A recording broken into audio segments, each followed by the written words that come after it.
Liz Plank, you are despicable. This is also why so many of us are frustrated with the judge's decision, Judge Lyman, his decision to dismiss Baldoni's claims. We're frustrated because it seems like the judge only focused on the fact that Baldoni hired some PR people to try to assemble some kind of defense against Blake Lively and against possible lies that she might be throwing out there. The judge is so focused on that, and even said in his ruling, well, it's reasonable to assume that if Baldoni hired these PR people to wage a PR battle against Blake Lively, it's reasonable to assume that they did do that. But that's not the point, dude. The point is not whether or not he hired some people to do PR for him or to fight Blake Lively. The point is, was it justified or not based on her actions and what she was alleging?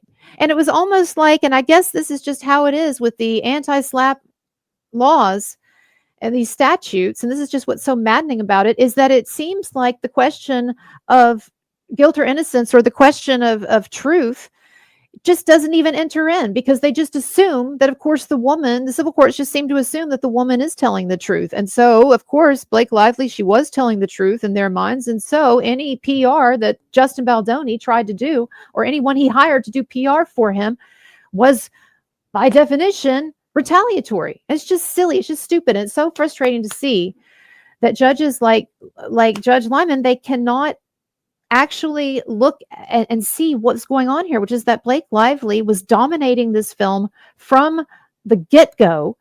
She increasingly became more and more dominant, more and more manipulative, to the point where if Judge Lyman had actually even looked at any of the evidence, these texts where they're all like having to walk on eggshells around her, and Baldoni's going to the hospital, he's so stressed out. She was completely dominating all of this.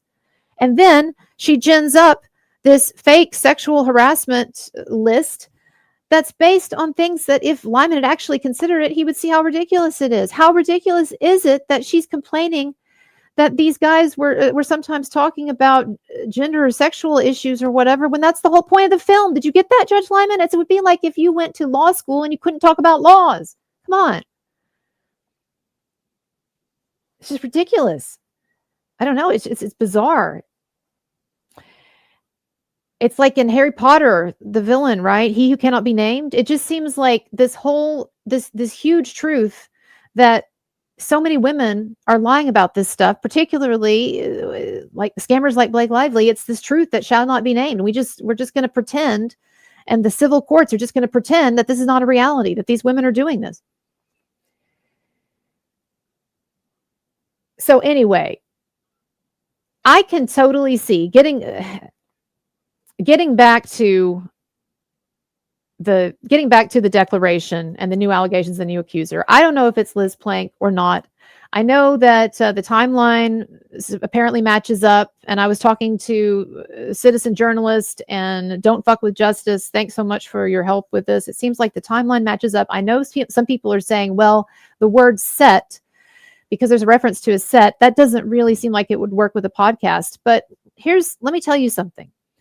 Okay, the lawyers who drafted this declaration, okay, who actually put the supposed witness or accuser's words down to paper, they know that they are putting out a rhetorical document that is meant to persuade not only a judge, but persuade people in the court of public opinion.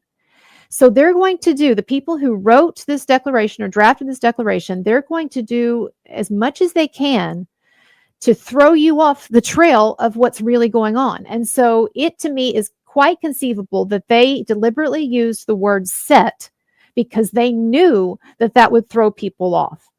Don't think that they're not thinking this way, because they are. And I have heard people refer to podcast rooms as sets. First of all, it's not strange to call it a set when most of what you're doing is from a video perspective. In other words, you can look at that podcast that Baldoni and Heath and Wayfarer were doing, and you can see that they were they were highly interested in the visual video aspect of it, right? It's not one of these situations where they're recording a podcast mostly to get the audio down and then it's got kind of a shitty set that's an after set. See, that's an afterthought. No. And so it especially makes sense to call it a set given the nature of this podcast and how much it was geared toward the visual aspect. Now, the 47.1 filing that Blake Lively's team put out, it mentioned that Baldoni, or it claimed that Baldoni had been actually restricted from this set after this complaint was made by this mystery accuser, had been restricted from the set of this project. And what was the other thing? Not allowed to go to a promotional event or promotional events or something like that, right? Well, first of all, again, you can put anything in a filing. People need to understand that putting something in a filing is not the same as putting it in an under oath like affidavit. It's interesting that that witness did not in their own declaration assert that Baldoni was banned from set. You might say, no, it was in there. No, let's look at it. It says, including verbal abuse by Mr. Baldoni, and then there's something redacted, and then it said, Mr. Baldoni not permitted on set during the majority of production. Now, the redacted part is what would tell us whether this was actually put into action, but we don't know. It looks to me like this person is just saying that they requested or demanded that Mr. Baldoni not be permitted on set. So there's nothing in this actual affidavit filing, this actual declaration, I should say. There's nothing in it that tells us that Baldoni was actually restricted.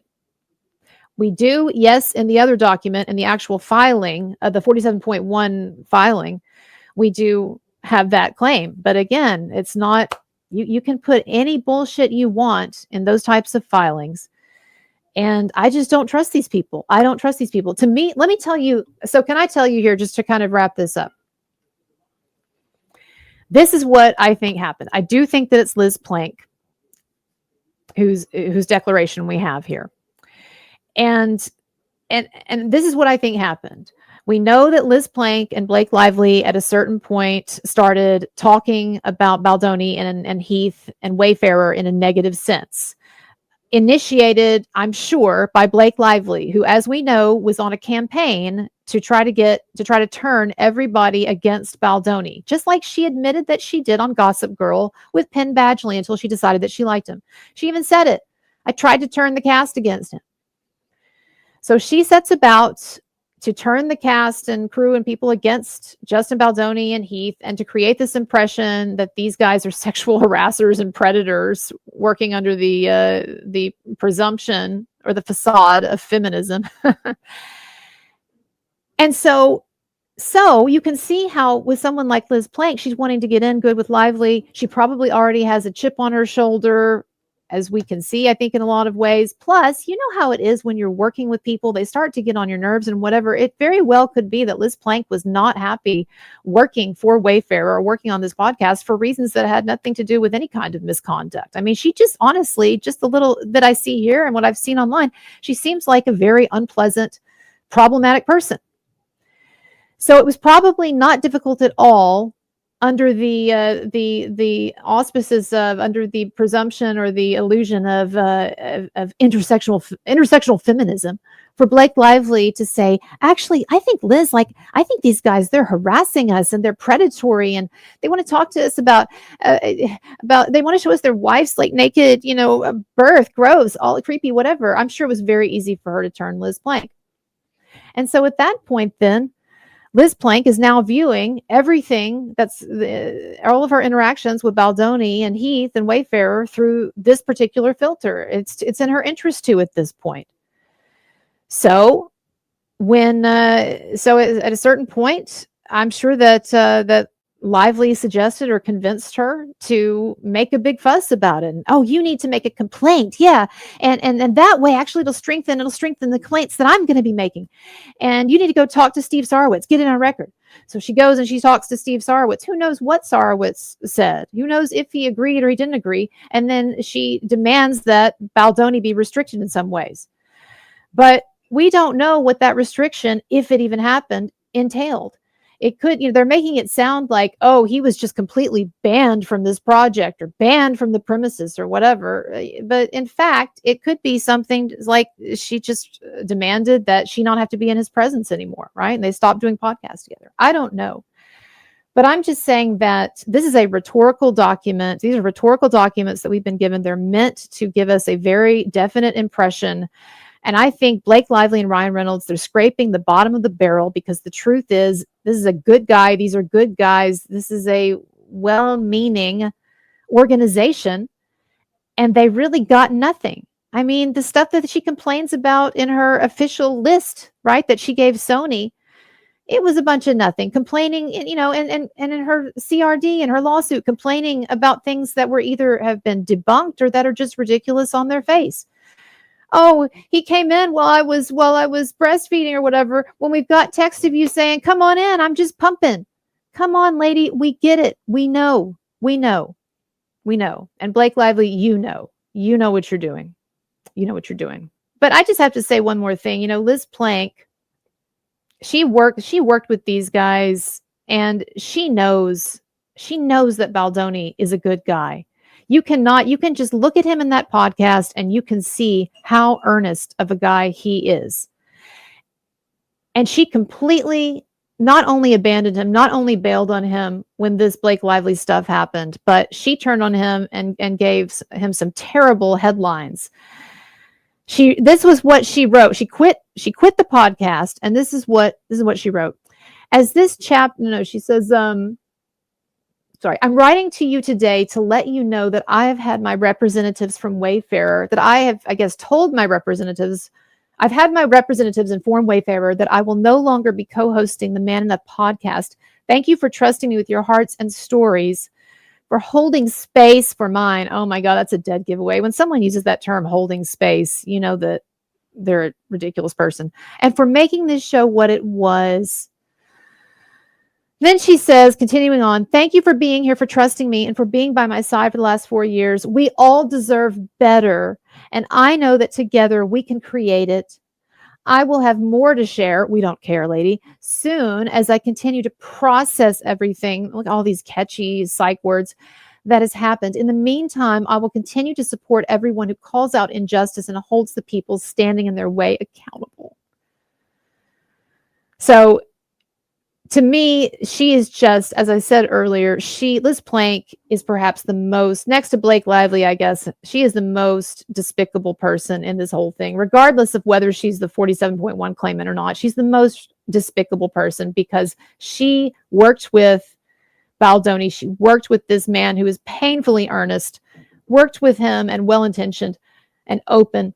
She worked with him for what, months and months and months and months and months, and sat across the table from him and sat across the table from his wife, knew his family. You are a cold, cold woman, Liz Plank, to know deep down who this guy really is, and that he is harmless, and to know his family, and to know what you're about to put not only them through, but your employer, who trusted you enough to bring you on as the female voice for their major podcast. All of that, and you stabbed him in the back. Liz Plank, you are despicable.